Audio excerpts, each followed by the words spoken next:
তিনটা জিনিস আমি আপনাদের মধ্যে ঢুকিয়ে দিতে চাই আজকের লেকচারে, যেটা আমি নিজের মধ্যে নিয়েই চলি যেদিন থেকে ইসলামের বুঝ এসেছে ওই দিন থেকে। এক, স্বপ্ন। এক কি? স্বপ্ন। আপনি স্বপ্ন দেখতে শেখেন, ড্রিম বিগ। ড্রিম বিগ, আপনি বড় স্বপ্ন দেখতে শেখেন। স্বপ্ন দেখেন যে ইনশাআল্লাহ একদিন পুরো বাংলাদেশ কেন, পুরো বিশ্বে ইসলামের জয় জয়কার হবে ইনশাআল্লাহ। কথিত ইসলাম না, প্রকৃত ইসলাম ইনশাআল্লাহ। কথিত আর প্রকৃত ইসলাম কিন্তু এক না। কথিত ইসলাম মানে ইসলামের নামে ধর্ম ব্যবসা আছে, ইসলামের নামে মাজার পূজা আছে, ইসলামের নামে অনেক ভণ্ডামি আছে, আছে না? ইসলামের নামে অনেক কিছু চলে যেগুলো আসলে ইসলামের সাথে সম্পর্কিত না, মানুষ করছে, মানুষ ইসলাম মনে করে। আমরা কথিত ইসলামের কথা বলছি না, প্রকৃত ইসলামের কথা বলছি। কোন ইসলাম? যে ইসলাম রাসূল সাল্লাল্লাহু আলাইহি ওয়াসাল্লামের যুগে ছিল, সেই ইসলাম। যে ইসলাম আবু বকর সিদ্দিকের যুগে ছিল, যে ইসলাম উমর ইবনুল খাত্তাবের যুগে ছিল, যে ইসলাম ওসমান আলী রাদিয়াল্লাহু আনহুমা তাদের যুগে ছিল, যে ইসলাম আদম থেকে নিয়ে মুহাম্মদ সাল্লাল্লাহু আলাইহি ওয়াসাল্লাম পর্যন্ত 1,24,000 নবী রাসূল আল্লাহর জমিনে প্রতিষ্ঠা করে গেছেন, ওই ইসলামের কথা বলছে। বড় স্বপ্ন দেখেন ইনশাআল্লাহ। এই স্বপ্নে আমিও একটা ভূমিকা রাখবো ইনশাআল্লাহ। এই স্বপ্নটা নিজের মধ্যে সেট করেন, তাহলে আপনার মধ্য দিয়েও ইসলাম একটা খেদমত পাবে ইনশাআল্লাহ। সবাই লেকচারার হবে না, কেউ হয়তো বই লিখবে, কেউ হয়তো ইসলামের জন্য গাইবে, ইসলামের জন্য কবিতা লিখবে, ইসলামের জন্য ইকোনমিক কোনো প্রজেক্ট লঞ্চের জন্য পলিটিক্যাল সেকশনে দুর্নীতি কমাই দিবে, ইসলামের জন্য হয়তো কেউ কনস্ট্রাকশনাল রেভলিউশনারি কাজ করবে, ইসলামের জন্য নেশনকে এগিয়ে নিবে। এমনকি ইসলামের জন্য কেউ যদি একটা খুতবাও দেয়, এটাও তো ইসলামের খেদমত হলো নাকি? একটা মসজিদ করে, একটা মাদ্রাসা করে, ইভেন একটা মাহফিল অ্যারেঞ্জ করে, এটাও কি ইসলামের খেদমত না? তো আমি স্বপ্ন লালন করি আগে যে আমি দিনের জন্য কিছু করবো ইনশাআল্লাহ। স্বপ্ন দেখা যাবে তো ইনশাআল্লাহ। আগে স্বপ্ন দেখেন। 2 নাম্বার, স্বপ্নের সাথে সাথে লক্ষ্য স্থির করতে হবে। লক্ষ্য স্থির করতে হবে। লক্ষ্যটা কি? এই লক্ষ্য নিয়ে কথা বলতেই শুরু করেছে। লক্ষ্যটা হবে পরকাল। লক্ষ্যটা কি? লক্ষ্য একটাই, জান্নাত। লক্ষ্য কি? জান্নাত। এই লক্ষ্যে কাজ করতে গিয়ে যদি আল্লাহর পথে আপনাকে গালি খেতে হয়, সমালোচনা শুনতে হয়, আপনার শারীরিক, মানসিক, অর্থনৈতিক নির্যাতন সহ্য করতে হয়, দেখবেন আপনি মন থেকে সুকুন, শান্তি ফিল করছেন। এই পথে যদি হোঁচট খেয়ে পড়েও যান, শান্তি লাগবে, ভালো লাগবে যে আমি আল্লাহর জন্য করেছি, আল্লাহ আমাকে এটার আজর দিবে। চাল মানুষ আমাকে অনেক ভালো বলছে, এর মানে এই নয় যে আমি জান্নাত পেয়ে গেছি। আবার মানুষ আমাকে ছিছি করছে, এর মানে এই নয় যে আমি জাহান্নামে চলে গেছি। প্রকৃত ভালো আর মন্দের মানদণ্ড আল্লাহ তো ফিক্স করবে ইনশাআল্লাহ কাল কিয়ামতের মাঠে। ফামান যুহজিহা আনিন নার ওয়া উদখিলাল জান্নাতা ফাকাদ ফাজ। ওই দিন আল্লাহ পাক যাদেরকে জাহান্নামের আগুন থেকে বাঁচাবেন, জান্নাতে ঢোকাবেন, একমাত্র তারাই সফল, আর কেউ সফল নয়। আমি বলি এই আয়াত হচ্ছে, দিস আয়াত is the definition of success. এই আয়াত হচ্ছে সাফল্যের সংজ্ঞা। এই যে সাফল্য সাফল্য বলি আমরা, বাবা তোমাকে সফল হতে হবে, মা তোমাকে সফল হতে হবে, হ্যাঁ। What is the definition of success? আপনারা কি মনে করেন সাফল্যের সংজ্ঞা কি? দিস আয়া, এই আয়াত সূরা আলে ইমরান, দ্য ভার্স নাম্বার 185, 185 নম্বর আয়াত সূরা আলে ইমরান। এই আয়াতটা হচ্ছে দ্য ডেফিনেশন অফ সাকসেস, সাফল্যের সংজ্ঞা। ফামান যুহজিহা আনিন নার ওয়া উদখিলাল জান্নাতা ফাকাদ ফাজ। যাকে জাহান্নামের আগুন থেকে কাল কিয়ামতের মাঠে বাঁচানো হবে এবং জান্নাতে ঢুকিয়ে দেওয়া হবে, বাস সে ব্যক্তি সফল, আর কেউ সফল না। এই বিশ্বে বহু বড় বড় মানুষ চলে গেছে, ফেরাউন এবং নমরুদ, আবু জেহেল, আবু লাহাব, উতবা, সাইবা, মঙ্গলরা চলে গেছে, আলেকজান্ডার দ্য গ্রেট এর আমল ছিল, হ্যাঁ, কত বড় বড় হিস্ট্রি, রোমকরা ছিল, গ্রিকরা ছিল, পার্সিয়ানরা ছিল, ছিল না? সভ্যতা পড়েছেন তো এগুলা হিস্ট্রিগুলো। চাইনিজদের সভ্যতা ছিল, রাশিয়ান কন্টিনেন্ট ছিল, কত বড় বড় সভ্যতা পৃথিবী থেকে চলে গেছে। এগুলো তো আমরা জানি। আর যেগুলো কোরআন বলেছে, নূহের জাতি, আদ, সামুদ, মাদিয়ান, কওমে লূত, কত জাতি পৃথিবী থেকে চলে গেছে। আমরা তো শেষের দিকে আছি। মানে আমাদের আর কিয়ামতের মাঝখানে ডিস্টেন্স হচ্ছে আসর থেকে মাগরিব পর্যন্ত সময়। এই উম্মত এবং কিয়ামতের মাঝখানে ডিস্টেন্স হচ্ছে আসরের নামাজ থেকে মাগরিব পর্যন্ত সময়। নবীজি বলছেন এরকম, এই আঙ্গুল থেকে এই আঙ্গুল যেমন দূরত্ব, আমার আর কিয়ামতের মাঝখানে এতটুকু দূরত্ব। সো হিস্ট্রি তো শেষ, আমরা শেষের দিকে আছি। শেষের দিকে আসবে দাজ্জাল, ইয়াজুজ মাজুজ, ঈসা ইবনে মারইয়াম, ইমামুল মাহদি। আস্তে আস্তে ইসলামী খেলাফা রিস্টোর হবে, মানুষ আবার খারাপ হবে, ওদের সামনে কিয়ামত হবে। That's all. পশ্চিম দিক থেকে সূর্য উঠবে, এগুলো বাকি আছে। আর ভূমিকম্প, কিছু ভূমিকম্পের বছর, বড় বড় কিছু প্রাকৃতিক বিপর্যয় বাকি আছে। এখন হিস্ট্রি ঘেটে দেখেন, এরা তো চলে গেছে হিস্ট্রি থেকে। এই ব্যক্তিত্বরা কেউই সফল হবে না যদি কাল কিয়ামতের মাঠে জাহান্নাম থেকে বাঁচতে না পারে। বলেন এই বিশ্বের সবচেয়ে বড় নেতার নাম কি? আপনার কি মত বলেন দেখুন। না, আমি ওই সেন্সে বলছি না। এখনকার বিশ্বের সবচেয়ে বড় পরাশক্তির নেতাকে বলেন। বাইডেন। এক্স্যাক্টলি। আমার মতে পুতিন। আমার মতে কে? এ ব্যক্তি সফল হতে পারবে না যদি কাল কিয়ামতের মাঠে জাহান্নাম থেকে বাঁচতে না পারে। তার কাছে এখন সবকিছু আছে, অনেক কিছু আছে। এই ব্যক্তি সফল হতে পারবে না যদি কাল কিয়ামতের মাঠে জাহান্নাম থেকে বাঁচতে না পারে। যদি সে কাল কিয়ামতের মাঠে জাহান্নাম থেকে বাঁচতে পারে, জান্নাতে যেতে পারে, সে সফল ইনশাআল্লাহ। আমি একটা এক্সাম্পল দিচ্ছি। রাসূল সাল্লাল্লাহু আলাইহি ওয়াসাল্লাম বলেছেন, সবচেয়ে সুখী মানুষটাকে, পৃথিবীর সবচেয়ে সুখী মানুষটাকে কাল কিয়ামতের মাঠে আল্লাহ পাক এক মুহূর্ত সময়ের জন্য জাহান্নামে ঢুকাই দিও। কতটুকু সময়? এক মুহূর্ত। আল্লাহ পাক জানেন কতটুকু সময়। এরপর তাকে বের করে বলবেন, দুনিয়াতে সুখে ছিলা? সে বলবে, আল্লাহ সুখ কি জিনিস আমি জানি না, সুখ কাকে বলে আমি জানি না, সুখ কি আমি সেটা জানি না। আল্লাহ সুখ কাকে বলে আমি সেটা জানি না। আর এই পৃথিবীর সবচাইতে নির্যাতিত, নিপীড়িত এবং দুঃখ ক্লেশে ভরা মানুষটাকে আল্লাহ পাক এই এক মুহূর্তের জন্য জান্নাতে ঢুকিয়ে দেব, দিয়ে বের করে নিয়ে আস। বলবেন যে দুনিয়াতে দুঃখে ছিলা, কষ্টে ছিলা? এই ব্যক্তি বলবে, আল্লাহ কষ্ট কি জিনিস আমি জানি না, কষ্ট কাকে বলে আমি কষ্টের সংজ্ঞাই জানি না। এই ব্যক্তির তাকদিরে কি হবে পরে? এই ব্যক্তি জান্নাতের ওই যে আরফ নামক জায়গায় দাঁড়িয়ে থাকবে, চেহারাটা ঘুরিয়ে দেওয়া হবে জাহান্নামীদের দিকে। সে বলবে যে আল্লাহ চেহারাটা খালি আমাকে জান্নাতের দিকে ঘুরায় দাও, আমি জান্নাতে যেতে চাচ্ছি না, খালি চেহারাটা ঘুরায় দাও, বাস এনাফ। আল্লাহ বলবেন আর কিছু চাবো না? তো না, আর কিছু চাবো না। ঠিক আছে, চেহারা ঘুরাই দিল। এবার চেহারা জান্নাতের দিকে ঘুরে আসে, জান্নাতের ঘ্রাণ, জান্নাতের নেয়ামতের স্নিগ্ধতা সব পাচ্ছে সে। এবার বলছে আল্লাহ শুধু দরজার কাছে নিয়ে যেয়ে রেখে দাও, ঢুকতে চাবো না। আল্লাহ বলবেন যে এইবার কথা দিয়ে কথা রাখবার, ঠিক আছে, জান্নাতের দরজার সামনে গিয়ে রেখে দাও। ও বেচারা দরজা ধরে দাঁড়ায় আছে, চিন্তা করবে, ও ভাববে, ওই সময় সে ভাববে, হাদিসে এত স্পেসিফিকলি আসছে, সে ভাববে যে আর কিভাবে আল্লাহকে বলবো, আল্লাহ তো এতদূর পর্যন্ত নিয়ে আসলেন। এরপর বলবে যে জাস্ট একটু উকি দিব, আল্লাহ খালি একটু উকি দিতে, ঢোকানোর দরকার নেই, খালি উকি দিব। আল্লাহ পাক বলবেন, দেখো আদম সন্তান, তোমরা কিন্তু কথা খুব কম রাখো। আদম সন্তান, তোমরা কথা দিয়ে কথা রাখতে পারো না। ওই যে আদম আলাইহিস সালামকে বলা হয়েছিল না, ওয়ালা তাকরাবা হাযিহি শাজারা, তোমরা গাছের কাছে যেও না, তাও তারা গাছের কাছে চলে গেলেন। তোমরা কথা দিয়ে কথা রাখো না। এবার উকি দিয়ে সে বলবে, আল্লাহ এতদূর যখন নিয়ে আসছো, আল্লাহ আমাকে আর এখান থেকে দূরে ঠেলে দিও না, আমাকে ঢুকায় দাও আল্লাহ জান্নাতের মধ্যে। আল্লাহ পাক তাকে জান্নাতে ঢুকাই দিবেন এবং এই দুনিয়ার চাইতে 10 গুণ বড় জান্নাত তাকে দিবেন ইনশাআল্লাহ। তাহলে আমরা বুঝতে পারলাম যে দুনিয়ার বাস্তবতা কি আর আসল প্রকৃত সাফল্য কাকে বলে। আরেকটা কথা বলি, এক ব্যক্তিকে জাহান্নামের শাস্তি দেওয়া হবে বছরের পর বছর, অনেক বছর, অনেক বছর, কত বছর আল্লাহ ভালো জানেন। কারণ জাহান্নামের উপর থেকে ছেড়ে দেওয়ার পরে জাহান্নামের তলায় গিয়ে পৌঁছাতেই মানে কত হাজার হাজার বছর পার হয়ে যাবে মানুষ জানে না।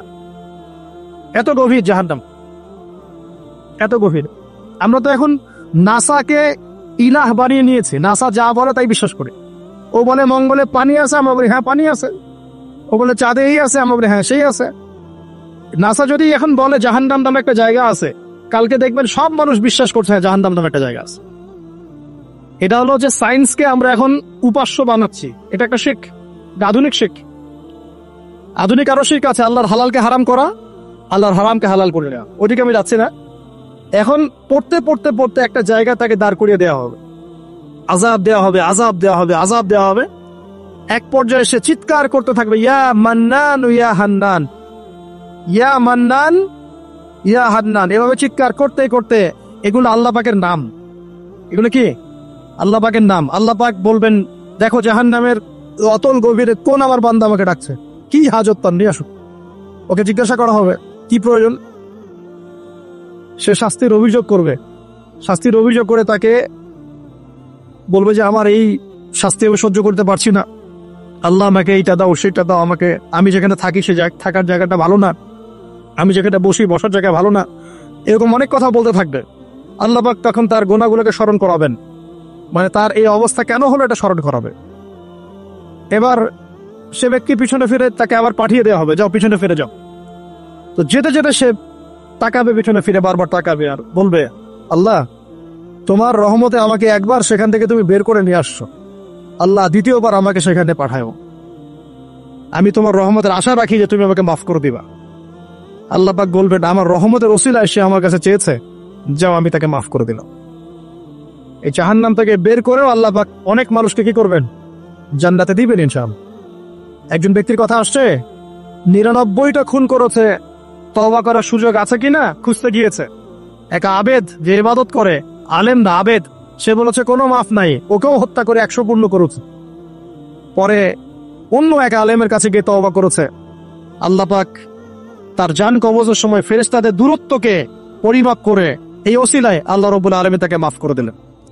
আরেক ব্যক্তিকে মাফ করেছেন আল্লাহ রাব্বুল আলামিন, যে তার সন্তানদেরকে বলেছিল আমি মারা গেলে আমার লাশটাকে পুড়িয়ে ফেলবা, অর্ধেক ছাই বাতাসে ভাসিয়ে দিবা, অর্ধেক ছাই সাগরে ভাসিয়ে দিবা, বাতাসে উড়িয়ে দিবা, সাগরে ভাসিয়ে দিবা। আল্লাহ পাক ছাই জড়ো করেছেন, করে বলেছেন কেন করেছো এই কাজ? সে বলবে মিন খাশিয়াতিকা ইয়া রাব্বি, হে আল্লাহ তোমার ভয়ে এই কাজ করেছিলাম, আর তুমি খুব ভালো করে জানো হে আল্লাহ আমি তোমার ভয়ে করেছি, তা অন্য কোনো কারণে করেছি। আল্লাহ পাক তাকে বলবেন, যাও আমি তোমাকে মাফ করে দিলাম। এক নারীর কথা আসছে, ব্যভিচারী মহিলা, জিনা করে, পতিতা মহিলা, একটা কুকুরকে পানি পান করিয়েছে, আল্লাহ তাকে মাফ করে দিয়েছে। আর একজন লোকের কথা আসছে যে তার বন্ধুকে এতটুকু বলেছিল, একজন ব্যক্তি তার বন্ধুকে এতটুকু বলেছিল যে আল্লাহ তোকে কোনোদিন মাফ করবে না, আল্লাহ তোকে কোনোদিন মাফ করবে না। এরকম কথা কিন্তু আমরা অনেকে বলে ফেলি। আল্লাহ পাক মৌতের পরে এই দুই ব্যক্তিকেই ডাকবেন, কিয়ামতের মাঠে ডাকবেন, এটা বারজাকে হয়েছে। বলবেন, আমার রহমত নিয়ে কথা বলার এখতিয়ার তোমাকে কে দিয়েছে? আমি কাকে মাফ করব কাকে করব না এই কথা বলার এখতিয়ার তোমাকে কে দিয়েছে? আজকে আমি তাকে মাফ করে দিলাম, তোমাকে জাহান্নামে দিয়ে দিলাম চক তোমরা। অতএব আল্লাহ রাব্বুল আলামিনের এই বিশাল রহমত আমরা পাবো আশাবাদ ইনশাআল্লাহ। এই কারণে আমাদের প্রথম যে বিষয়টা ফোকাস করতে হবে, আল্লাহ রহমত পেতে হলে আমাদের অবশ্যই বস্তুবাদিতা ত্যাগ করতে হবে। আল্লাহ পাক দুনিয়া পছন্দ করেন না, দুনিয়ার মোহে যারা ডুবে থাকে আল্লাহ এদেরকে পছন্দ করেন। দুনিয়া প্রয়োজন, যতটুকু আমার দরকার আমি করব, যতটুকু প্রয়োজন নাই এই বিষয়টা আমি পেতেই হবে, চাই চাই আরো চাই, হ্যাঁ দু হাতে যা পাও হাত পেতে নাও, ঋণ করে হি খাও, এইসব দর্শন ধার ধারবো না আমরা ইনশাআল্লাহ। আমাদের দুনিয়া চলে গেলে যাক, বাকির খাতা পূর্ণ হোক ইনশাআল্লাহ তাআলা। আর এই দুনিয়াতে এসেছি আল্লাহর ইবাদত করার জন্য। শিখলাম, জানলাম, বুঝলাম ইবাদত মানে শুধুমাত্র নামাজ রোজা হজ যাকাত নয়, এগুলো অবশ্যই ইবাদত, কিন্তু এগুলোই ইবাদত নয়, বরং আমাদের জীবনের প্রতিটা কাজই ইবাদত। আমাদের স্ত্রীর মুখে ভাত তুলে দেয়া পর্যন্ত, একটা মুসলিম ভাইয়ের সাথে হাসি মুখে কথা বলা পর্যন্ত, মুসাফা করা পর্যন্ত, এভরি সিঙ্গেল ওয়ার্ড যে আমরা এই দুনিয়াতে করি, এগুলো ইনশাআল্লাহ তাআলা ইবাদত বলে কাউন্ট হবে যদি আমরা এগুলোকে 3টা পদ্ধতিতে করি। এক, আল্লাহর সন্তুষ্টির জন্য করি, 2, রাসূলের পদ্ধতিতে করি, এবং হালাল খেয়ে করি। ইনশাআল্লাহ তাআলা আল্লাহ পাক আমাদের সবাইকে এভাবে ইবাদত করার তৌফিক দান করুন। আর শেষ করার আগে আমি আর কয়েকটা পয়েন্ট টাচ করে শেষ করে দিচ্ছি, রাত অনেক গভীর হচ্ছে। আসন্ন রমজান মাস আমাদের সামনে আছে, আমাদের সামনে বলতে এই তো 2 সপ্তাহ হয়তো বাকি নাই। আমি কয়েকটা পয়েন্টস খালি আপনাদের সাথে শেয়ার করবো, যে এই পয়েন্টগুলো যদি একটু ফোকাস করি, রমজান মাসটা গুনাহ মাফের উৎসব হবে ইনশাআল্লাহ। আমরা কলেজ লাইফে পড়তাম একটা ওয়ার্ড, উৎসবের উৎসাহ।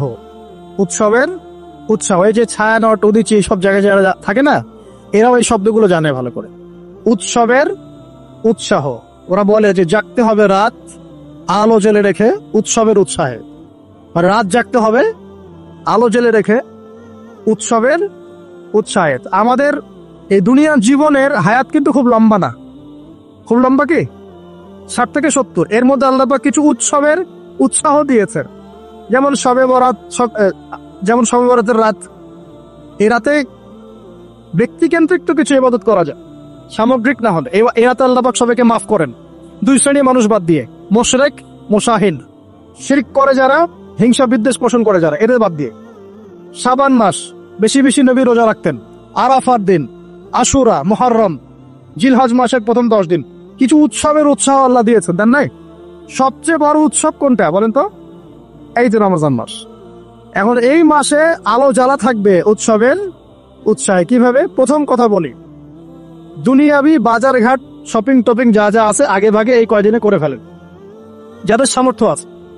যাদের সামর্থ্য নাই তারা, আমি বলেছি, প্রজেক্ট করতে হবে, সোশ্যাল প্রজেক্ট। আমরা সামর্থ্যবানদের টাকাগুলোকে কিছু সৎ মানুষ কালেক্ট করবেন, করে যাদের সামর্থ্য নাই তাদের ঘরে মাসের বাজার পৌঁছে দিবে। পারা যাবে না ইনশাল্লাহ? আমরা যারা এসব জায়গায় থাকি আমরা মনে করি সোসাইটি সবাই এমন।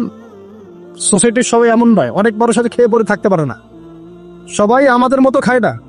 আমরা 10টা আইটেম নিয়ে বসে খেতে, অনেকে আলু ভর্তা জোটে না, আছে না? আমরা আমাদের জাকাত, আমাদের ওসর, আমাদের ফিতরা, আমাদের সাদাকাতুল ফিতর, আমাদের সাদাকা এবং ইফতারের প্রজেক্টগুলোকে সুন্দর করে প্যাকিং করে 1 মাসের বাজার করে দেওয়ার ক্ষমতা আমাদের নাই। একজন করে পরিবারের দায়িত্ব নেওয়ার ক্ষমতা আমাদের নাই। আপনি একটা নেন, আপনি একটা নেন, আপনি একটা নেন, আপনি 2টা নেন, আপনি 5টা নেন। দেখবেন ইনশাআল্লাহ তাআলা যখন আমরা খাবার ভাগাভাগি করে খাবো, ইনশাআল্লাহ সমাজের দারিদ্রতা কমে যাবে ইনশাআল্লাহ। কি উন্নতি! কি সবার মধ্যে সম্প্রীতি ছড়িয়ে দেওয়া উন্নতি, সবার মধ্যে এই যে ভালোবাসা ছড়িয়ে দেওয়াটা কিন্তু সমাজের উন্নতি। উন্নতি মানে আমরা আসলে কি বুঝি? খালি কনস্ট্রাকশন নির্মাণ করার উন্নতি? সবার মধ্যে সম্প্রীতি ছড়িয়ে দেওয়াটা উন্নতি। ইভেন এই প্রজেক্টে আপনি অমুসলিম ভাইকেও শরিক করতে পারেন। হ্যাঁ, যাকাতের অর্থ অমুসলিমকেও দেয়া যায়, তার অন্তর ইসলামের থেকে আকর্ষিত হবে ইনশাআল্লাহ। এই মুসলিমরা আমাকে সহযোগিতা করেছে, তার আমাদের রিলিজিয়নের প্রতি তার একটা সফট কর্নার তৈরি হবে ইনশাআল্লাহ। এগুলো করা বন্ধ করেছে বলেই তো অন্যরা এগুলো কাজ করছে। আর নীরবে আস্তে আস্তে বাংলাদেশে বহু মানুষ বিধর্মী হয়ে যাচ্ছে, এর তো খবর রাখেন না। আল্লাহ পাক আমাদেরকে বোঝার তৌফিক দান করুন। আগে রমজানের প্রিপারেশন দেন, এটা গেল একটা পারিবারিক ইকোনমিক প্রিপারেশন। আধ্যাত্মিক প্রিপারেশন কি? হুট করে রমজান মাসে গিয়ে সব ইবাদত একসাথে ধরা যায় না। এই কারণে এখন থেকেই নামাজ, তেলাওয়াত, তাফসির পড়া, একটু তাহাজ্জুদ, চাষ্টের নামাজ, ইশরাকের নামাজ, জিকির আজগার, এগুলো একটু ধরার চেষ্টা করি, কিন্তু রমজান মাসে গিয়েই আমি একদম যেন মোমেন্টামটা যেন ধরতে পারি ইনশাআল্লাহ। আল্লাহ পাক তৌফিক দান করুন। 3 নাম্বার হচ্ছে অপচয় করবো না রমজান মাসে। অনেকদিন বলছি 5টা খেজুরে যদি ইফতার হয়ে যায়, 6 নম্বর খেজুর আপনার খাওয়ার দরকার নাই, আপনি দান করে দেন। 2টো জামা দিয়ে ঈদ হয়ে যাচ্ছে, 4টা জামা কেনার দরকার নাই, বাকি 2টো দান করে দেন। আপনার পরিবারের জন্য যদি 30 কেজি চাল যথেষ্ট হয়, 40 কেজি কেনার দরকার নেই, বাকিটা দান করে দেন। বহু মানুষ রমজান মাসে ইফতার করবে, ইফতার করে আল্লাহর কাছে বদদোয়া করবে। দেখে নিন, বলবো যে আল্লাহ আমি ইফতার করার খাবারটুকু পাচ্ছি না। পুরো বিশ্বের ইকোনমিক অবস্থা কিন্তু সুবিধার না। আস্তে আস্তে আমাদের এগুলো বুঝতে হবে। আল্লাহ আমাদেরকে শুধু কোরআন তেলাওয়াত করলেই তো হবে না, এগুলো অর্থ তো বুঝতে হবে। কোরআন হাদিস দিয়ে বিশ্বটাকে তো রিল করতে হবে, হবে কি না? আল্লাহ তৌফিক এনায়েত করুন। অপচয় না করি। আর রমজান মাস আসার আগেই আল্লাহর ওয়াস্তে সবার ঘরে ঘরে কোরআন এবং কোরআনের তাফসির কেনা চাই। এই রমজান মাস আমরা কোরআন পড়ে শেষ করে দেবো ইনশাআল্লাহ। রমজান মাসের সবচেয়ে ইম্পর্টেন্ট জিনিসটা কি বলেন তো? কোরআন নাজিল হওয়া। শাহরু রমাদানাল্লাযী উনজিলা ফীহিল কোরআন। রমজান সেই মাস যে মাসে কি নাজিল হয়েছে? কোরআন। অতএব সবচেয়ে ইম্পর্টেন্ট পার্ট রমজানের কোরআন। যারা কোরআন তেলাওয়াত করতে জানি না, পড়া শিখবো, রাজি আছি ইনশাআল্লাহ? রমজান মাসের পুরো 30 দিন আমরা কোরআন তেলাওয়াত করা শিখবো ইনশাআল্লাহ। স্থানীয় ইমাম থাকতে পারেন, টিচার থাকতে পারেন, অনলাইনে শিখতে পারেন, অফলাইন কোর্স করতে পারেন, যেভাবে হোক আপনাকে শিখতে হবে। এর পাশাপাশি যারা হাফেজ এবং আমরা টুকটাক যারা আরবি বুঝি, আমাদের প্রতি নসিহত হচ্ছে রমজান মাসে 30 দিনে প্রতিদিন 1 পারা করে আমরা তাফসির পড়বো। 30 দিন 30 পারা শেষ ইনশাআল্লাহ। পারা যাবে ইনশাআল্লাহ? রমজান মাসে আর কি কাজ করব? তারাবির সালাত জামাতে পড়ার চেষ্টা করব। আর যে তারাবি জামাতে পড়বে সে 5 ওয়াক্ত নামাজ তো অবশ্যই জামাতে পড়তে হবে। জামাত যদি কোনো কারণে মিস হয়ে যায়, নামাজ বাদ, একাকী হলেও নামাজ পড়তে হবে। হ্যাঁ, যদি দেখেন জামাতে তারাবি পড়তে পারছেন না, ফ্যামিলিকে নিয়ে প্রয়োজনে তারাবি পড়ে, ফ্যামিলি মেম্বারদেরকে নিয়ে আপনি তারাবি পড়েন। আপনি পুরো কোরআনের হাফেজ না, 1 পারা জানেন, 1 পারা দিয়ে পড়েন। আপনি 20টা সূরা জানেন, একটা সূরা বারবার রিপিট করে করে পড়েন। নামাজটাকে ধীর স্থির ভাবে লম্বা করেন, রাসূলুল্লাহ সাল্লাল্লাহু আলাইহি ওয়াসাল্লামের মতো তিনি লম্বা করে ধীর স্থির ভাবে রমজান মাসে কিয়াম করতেন। আল্লাহ আমাদের তৌফিক দান করুন। আর যাকাত যাদের ফরজ হয়েছে রমজান মাসে অবশ্যই যাকাতগুলো দিয়ে দিব ইনশাআল্লাহ। জাকাত নিয়ে ডিফারেন্ট লেকচার আসবে ইনশাআল্লাহ। অনলি জাকাতের উপরে। জাকাত নাই, ইসলামিক অর্থনীতির ভিত্তি থাকবে না। জাকাত প্রতিষ্ঠা না করতে পারলে চিরস্থায়ীভাবে সমাজ থেকে দারিদ্রতা দূর করা যাবে না, কোনোভাবেই যাবে না। আপনি অ্যাডাম স্মিথের বই সমাজে কায়েম করে ছেড়ে দেন, তারপরেও দেখবেন যে সমাজে দারিদ্রতা দূর হচ্ছে না 100%। যতক্ষণ পর্যন্ত মুহাম্মদ সাল্লাল্লাহু আলাইহি ওয়াসাল্লামের ছেড়ে যাওয়া এই জাকাত ভিত্তিক অর্থনীতি প্রতিষ্ঠা না করতে পারছে। আমি চ্যালেঞ্জ করলাম তা। অ্যাডাম স্মিথের বই দি ওয়েলথ অফ নেশন আপনি প্রতিষ্ঠা করে দেন সমাজের মধ্যে, দেখবেন যে 100% দারিদ্রতা দূর হবে না, কখনো না। মুহাম্মদ সাল্লাল্লাহু আলাইহি ওয়াসাল্লাম রেখে যাওয়া সুন্নত যাকাত চালু করে দেন, দেখবেন ইনশাআল্লাহ কেউ না খেয়ে মারা যাবে না ইনশাআল্লাহ। এটা প্র্যাকটিক্যাল। অ্যাডাম স্মিথের জন্ম হয় নাই যখন উমর রাদিয়াল্লাহু আনহু এই যে তার খেলাফত চালাতেন, তখন কি তার জন্ম হয়েছে নাকি? উমর রাদিয়াল্লাহু আনহু যুগে একটা মানুষ দেখাতে পারবেন দারিদ্র সীমা নিচে বাস করে? তখন ওয়েলথের মানদণ্ড কি ছিল? গোল্ড কয়েন, গোল্ড, দিনার। সাহাবীরা ছেড়ে যেতেন দিনার, দিরহাম। আমরা ছেড়ে যাই কাগজ। কি ছেড়ে যাই? কাগজ। আর মনে করে অনেক ধন আমার। কি একটা যুগাষ্ট্র, মানুষ কাগজকে ধন মনে করে। সুবহানাল্লাহ। যাই হোক, ওদিকে যাচ্ছি না। জাকাত গুলো দেওয়ার চেষ্টা করে আল্লাহ পাক সবাইকে তৌফিক ইনায়াত করুন। মনে রাখবেন, যে ব্যক্তি নামাজ পড়ে জাকাত দেয় না সে মুসলিম নয়।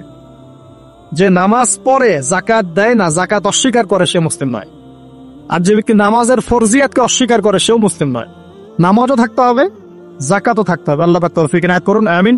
আর সবশেষ কথা হলো, রমজান মাসে আমরা যেটা বুঝি খাওয়ার আর পান করা ছেড়ে দেওয়ার নাম রোজা, এটাও ভুল কনসেপ্ট। শুধু খাবার আর পানীয় ছেড়ে দেওয়ার নাম রোজা বা সওম নয়, বরং আল্লাহ পাকের নিষেধকৃত যাবতীয় কবিরা গুনাহ ছেড়ে দেওয়ার নাম হচ্ছে সওম। সওম রেখে যদি আমি জেনা করি, গার্লফ্রেন্ডের সাথে চ্যাটিং করি, আর ডেটিং করতে যাই, কফি খাই, হ্যাঁ, ইউনিভার্সিটিতে আমি বসে বসে তার সাথে ডেট করি, ফোনে চ্যাট করি, এখানে ওখানে লুকিয়ে লুকিয়ে দেখা করি, মিথ্যা কথা বলি, মাপে কম দেই, সুদ খাই, মিথ্যা কথা বলি, প্রতারণা করি ইত্যাদি। রোজা রেখে যদি এই কাজগুলো আমরা করি, রোজা ভেঙে যাবে। বিশ্বাস করেন, রোজাটা ভেঙে যাবে, রোজা থাকবে না। নবীজি বলছেন, এই রোজা রাখুক বা না রাখুক আল্লাহর কিছুই যায় আসে না, আল্লাহ পাক দেখবেনই না এর দিকে। সওম মানে আল্লাহ পাকের সমস্ত নিষেধগুলোকে বর্জন করা। একটা মেয়ে রোজা রেখেছে, বেপরদায় বাইরে চলে গেল, সওম হয়নি, সওম ভেঙে গেছে। রোজা রেখেছি, আমি বসে বসে গীবত করলাম, সওম ভেঙে গেল। রোজা রেখেছি, মিথ্যা কথা বললাম, মাপে কম দিলাম, রোজা ভেঙে গেল। আল্লাহ পাক আমাদের সবাইকে সওম রাখার মতো রাখার তৌফিক ইনায়াত করুন বলে আমিন। আর সর্বশেষ কথা, এখানে আসতে পেরে আমি নিজেকে খুবই ধন্য মনে করছি, আলহামদুলিল্লাহ। একটা শিক্ষিত মহল পেয়েছি, তাই অনেকগুলো কথা মন থেকে বলে ফেললাম। এর মধ্যে যদি কোনো ভুল ত্রুটি হয় সেটা আমার পক্ষ থেকে, আর সঠিক বিষয়গুলো আল্লাহ পাকের পক্ষ থেকে। ঢাকাবাসীর জন্য এতটুকু বলবো, বস্তুবাদী হয়েন না। শহরটা যেন আপনাকে বস্তুবাদী না বানাতে পারে। এখানে আমাদেরকে থাকতে হবে কেন? কারণ যেখানে মক্কা, যেখানে আবু জেহেল, সেখানেই মুহাম্মদ সাল্লাল্লাহু আলাইহি ওয়াসাল্লামের জন্ম হয়। যেখানে ইব্রাহিমের পিতা আজার, সেখানেই ইব্রাহিমের জন্ম হয় নাকি? এবং তারা একটা সময় পর্যন্ত চেষ্টা করতে থাকেন সমাজের মানুষকে সঠিক পথে আনার জন্য। যখন পারেন না, তারপর কি করেন? চলে যান। ইব্রাহিম আলাইহিস সালাম চলে গেলেন, আব্বাকে নসিহত করতে করতে ক্লান্ত, আর বোঝে না। রাসূল সাল্লাল্লাহু আলাইহি ওয়াসাল্লাম একদিন মক্কায় 13 বছর কাজ করলেন। 13 বছর দাওয়াতি কাজ করার পর মক্কার মানুষ আর তাকে সহ্য করেন। সাহাবীদেরকে নিয়ে বেচারা তিনি চলে গেলেন কোথায়? তো আমরা এই শহরে থাকবো ঠিকই, এই শহর যেন আমাদেরকে বস্তুবাদী না বানাতে পারে। দুনিয়ায় বেঁচে থাকবো দুনিয়াকে প্রয়োজন মনে করে, দুনিয়ার পূজায় ডুবে যাব না। যতটুকু প্রয়োজন এতটুকুতে সন্তুষ্ট থাকবো ইনশাআল্লাহ। অবশ্যই দুনিয়ার প্রয়োজন আছে, তবে দুনিয়ার পূজায় ডুবে যাব না, মধ্যমপন্থী থাকার চেষ্টা করবো ইনশাআল্লাহ। আর এই শহরের অন্যতম সমস্যা হচ্ছে সুদ বা রিবা। আল্লাহর ওয়াস্তে রিবা ত্যাগ করার চেষ্টা করেন, আল্লাহ পাক তৌফিক ইনায়াত করুন। এই শহরের অন্যতম সেরা সমস্যা বেপর্দামি, অশ্লীলতা, হ্যাঁ, বেহায়াপনা এবং ফ্রি মিক্সিং, ফেমিনিস্ট রেভলিউশন, নারী পুরুষের পোশাক পরে, পুরুষ নারীর পোশাক পরে, জেনা। শহরটাকে আমরা জেনা শহর বানাচ্ছি আস্তে আস্তে। মাদকের ছয়লাভ হচ্ছে, জেনার ছয়লাভ হচ্ছে, প্রতারণা, করাপশন, আমানতদারিতার অভাব, অবিশ্বাস, চতুর্দিকে অবিশ্বাস, কেউ কাউকে বিশ্বাস করতে পারে না। আল্লাহ পাকের কিছু বড় বড় গজব আসার যে কারণগুলো আছে, এই প্রতিটা কারণ অলরেডি আমাদের উপর ওয়াজিব হয়ে গেছে। কিভাবে বাঁচতে পারি? প্রথমত আল্লাহ পাকের কাছে খাস তওবা করতে হবে। আল্লাহ পাক আমাদের সবাইকে খাস তওবা করে দিনে ফিরে আসার তৌফিক দান করুন। 2 নম্বর, আল্লাহর কাছে আমরা ওয়াদা করব, আল্লাহ দুনিয়াতে যতদিন বেঁচে আছি তোমার আদেশ, তোমার নবীর আদেশ মেনে চলবো ইনশাআল্লাহ। আমরা জানি 100% পারবো না, যতটুকু পারি চেষ্টা করবো ইনশাআল্লাহ। আর কি করবো? দ্বীনের ইলম অর্জন করার চেষ্টা করবো ইনশাআল্লাহ। আমাদের পরিবার বর্গকে পর্দায় রাখবো ইনশাআল্লাহ। পরিবারের মধ্যে হালাল রিজিকের ব্যবস্থা করবো ইনশাআল্লাহ। অল্পে তুষ্ট থাকার মানসিকতা লালন করব। অসহায় গরিব দুঃখী মানুষের পাশে থাকার চেষ্টা করবো ইনশাআল্লাহ। জাতির মধ্যে ফিকশন ফাসাদ বাড়িয়ে দেব না, বরং আমরা শান্তিপ্রিয় মানুষ, শান্তিপ্রিয় থাকবো। গঠনমূলকভাবে আমরা যুগ এবং জিজ্ঞাসার জবাবগুলো উপস্থাপন করবো ইনশাআল্লাহ। যার অন্তরে আল্লাহ হেদায়েত দিবেন সে মানবে, যার অন্তরে আল্লাহ হেদায়েত দিবেন না সে মানবে। এভাবে ইনশাআল্লাহ আমরা আমাদের জীবনটাকে এগিয়ে নিব এবং আমাদের সন্তানদেরকে মানুষ করে যাবো ইনশাআল্লাহ, যাতে করে আমাদের পরবর্তী বিশ্বটাকে ওরা ডিল করতে পারে। আমি জানি না তারা কি করবে, তারপরেও এতটুকু বলি যে আমাদের সামনে একটা ভয়ঙ্কর বিশ্ব অপেক্ষা করছে। যদি আমরা এখন সচেতন হতে না পারি এবং এই প্র্যাকটিক্যাল কাজগুলো করতে ব্যর্থ হই, আগামী দিনগুলো আমাদের জন্য খুব শুভকর হবে বলে আমি মনে করি না।